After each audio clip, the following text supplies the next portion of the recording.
How does magic work? Magic is an agreement between the shaitan on one side and the magician on the other. The magician agrees to do certain things for the shaitan, and then of course the shaitan agrees in return to do certain things for the magician. So let's start by looking at the cave. This one is fine. This one's not going to upset anybody, inshallah. There's nothing in here that's going to be particularly horrible. And as I said, I'm going to try and avoid the worst of them, because I did have people fainting in previous lectures. Okay, so you see this person has made a circle and they've created an altar at the front. The altar has magical symbols in it and symbolism. Each single symbol has a purpose. Each color of each candle has a purpose.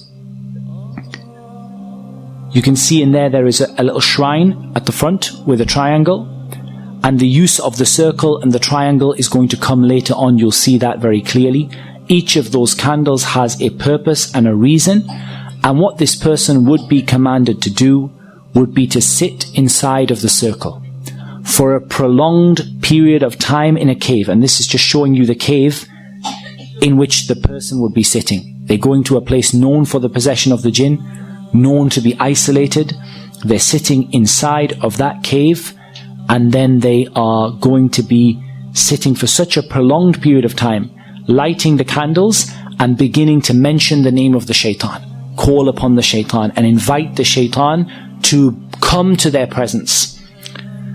And they would usually be asked to relieve themselves in the same circle that they sit in, and to sit in their own filth. But that's the lightest one. I thought I'd test your stomach first of all. That's the lightest one. Now let's go and have a look at what magicians do with the Quran. This is a public sewer. It's full of, waste and excrement. And they're trying to fish out something from the public sewer. And we're going to keep going. And the Shaykh, he climbs down into it. And this is what they pulled out of the public sewer.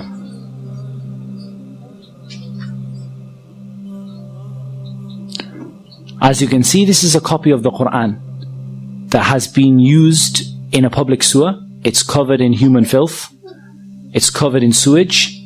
And they now have to clean and purify this copy of the Quran. Just in case you thought that was a one-off, we'll show you another video. This one has 51 copies of the Mus'haf that have been disgraced by the magicians. As you can see, they are covered, these are all copies of the Quran. They are covered in knots. They are covered in filth inside of them. They're going to open one of them up. They're covered in pins like voodoo dolls. They're cutting them open, and you see the state of the Mus'haf inside. You can see the color of the water that is coming off of the copies of the Quran as they're washing them, as they're opening them.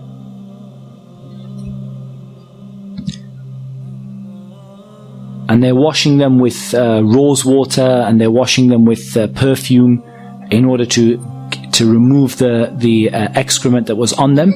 And they were found in a toilet, in a public sewer. 51 copies of the Mus'haf. And you can see inside the state that these masahif have been put in. And inside there are metal nails bent over. These are part of the magic. And you can see how covered these masahif are in dirt and in uncleanliness. Right. What you can see here is a copy of the Quran, and you can see a circular, I don't know what to call it, a device. And you can see what the Quran is smeared with. The story of this is actually much, much worse. Whatever you can imagine, the story is worse. There was a maid who wanted to perform magic upon the family that she was with. She took a copy of the Quran, she placed it into this tube, and she placed it where she placed it when she was on her monthly cycle, and she covered the Quran in menstrual blood. This is what magicians do. Here we're going to see another magician. And this magician is going to show how he's been caught. And part of them being caught is they ask them to they ask them to show what it was that they were doing without letting them make shirk. They don't let them call upon the shaitan, but they just let them show the idea of what they were doing in order to expose them in front of the people. So the first thing you see is that this man is wearing red from head to toe. He's wearing red from head to toe because the Prophet ﷺ forbade a man from wearing red from head to toe. He lights his incense that is done deliberately to bring the shaitan. It's a kind of incense that's well associated with the shaitan, and he begins to perfume a whip and he starts to whip himself. This might remind you of some people.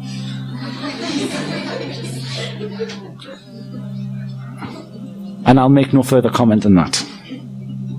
Now, what you can see there is curtains on the wall that again he has disobeyed the Prophet ﷺ by placing curtains all over the wall. And what you see here is blood stains on the curtains. Now, what he would do is he would sacrifice a rooster. The rooster that's associated with the calling of the people to the Fajr prayer. They would sacrifice a rooster to other than Allah. To sacrifice a rooster to the shaitan and then allow it to flap around the room, spreading the blood all over the walls. And then you would see what this person would do. They have some more little tools that they use.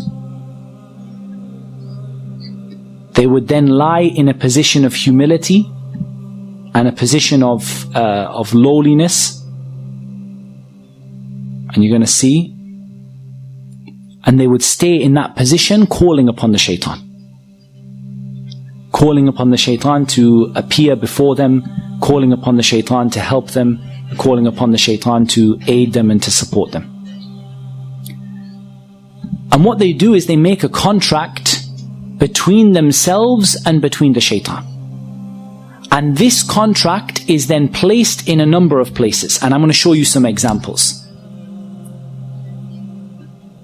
This here is a bird that was confiscated from the house of a magician. And you can see stitched into its wing, or onto its tail. I've got all sorts of them, this one.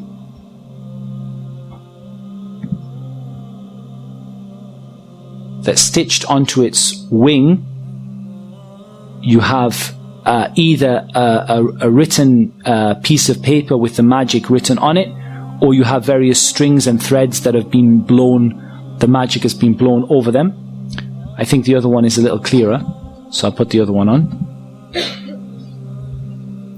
So this is another bird that was confiscated from the house of a magician, and you can see very, very clearly there that it has stitched into its wing a contract that is written between the magician and between the shaitan.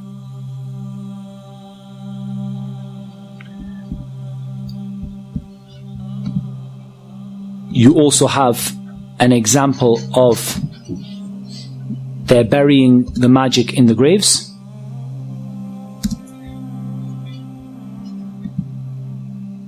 So they go out to a grave and they dig inside the grave. They've caught a magician, or they've been informed by a magician as to where the magic is hidden.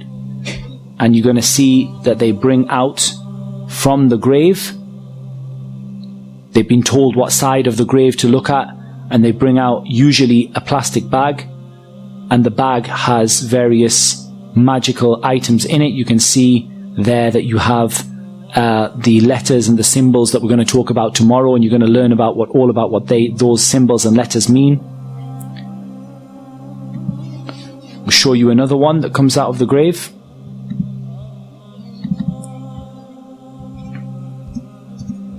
This is right in the base of the grave, in the middle of the night. They call them out because they've heard that there's some magic buried there, and they keep on digging and digging. And eventually they take out this pouch. And they start to open the pouch, and we're going to see what's in it.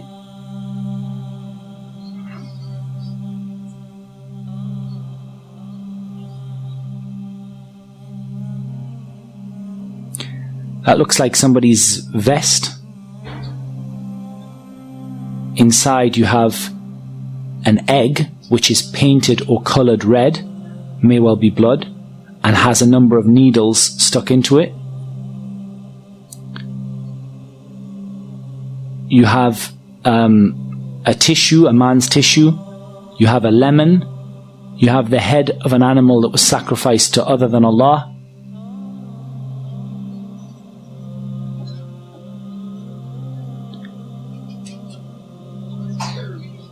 And it's not uncommon for them to put inside of the head of the animal some magic. And you have these writings, you have all sorts, it's covered in blood. You have a child's nappy in there. And you have a sanitary towel. And there's some Quran in there as well.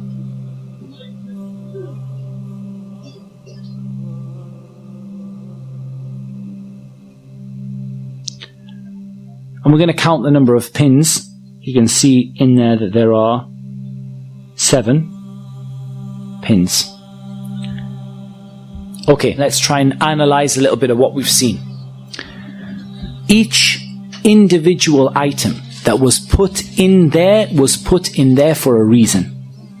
Magicians don't do things at random. They do very, very evil and very horrific things, but they don't do them at random. It was put in there for a reason and an aim in order to bring the shaitan and cause a problem. And I'll tell you what happened. The story of this, the sheikh who gave me the video, he actually was involved in the case and he told me the story. He said what happened was there was a woman who had been divorced by her husband and she had lost custody of her child. She went to a magician in order to bring her child back to her. She brought her own blood. She brought the child's nappy. She brought some clothing from her husband and his tissue. And she brought an animal, and the animal was slaughtered to other than Allah. And I want to make something very, very, very clear. The magician in the beginning would do these horrible acts, and they would leave Islam, and they would, they would sell their soul to the shaitan. However, there's a problem. Once the magician has done that, what's next? The magician calls the shaitan, says, I'm willing to make sajda to you in order for you to do something for me. And the jinn and the shaitan say, well, what's the point? You've already disgraced the Quran, you've already left Islam, you've already done the worst of the worst of the worst. There's nothing left to ask from you. So then he says, what can I do for you next to make you carry out my orders once again? And so the shaitan says, now you have to bring other people. It's not enough for you to leave Islam. Now you have to bring other people. And so that magician goes out to convince other people to use their services and to bring them, those other people, outside of Islam. And this is something that you see amongst the magicians, is that they don't simply disbelieve. They disbelieve and they become a da'iyah, a caller to get people to leave Islam. And so that woman was asked to bring an animal, knowing that animal would be sacrificed to other than Allah. In the beginning, don't think that this magician sat there with horns, and sat there saying, I'm an evil magician. In the beginning, the magician enticed her, look, I can solve your problem, I'm a healer. But when it comes to the crunch, you're going to have to bring me an animal to be sacrificed. She knows and he knows that animal is going to be sacrificed to other than Allah. When he asks her to bring a sanitary towel, he asks her to bring a nappy, she knows what's going to be done with it. But he has to get her to make that step so that she would leave Islam. And when she leaves Islam, then the jinn will now do another act for him and would afflict her husband and cause him to lose the custody of his child, and for the child to go back to the mother, or afflict the husband to make him love the woman again. And of course it should be mentioned that they never bring anything good. And they never, ever, ever are successful in what they do. وَلَا يُفْلِحُ السَّاحِرُ حَيْثُ أَتَى. The magician will never be successful wherever they are. and the husband would go insane, fall in love with his wife once again, go back to his wife. Within a few months, he will have fallen out with her again. It doesn't bring anything but evil for everybody. It doesn't bring people back together.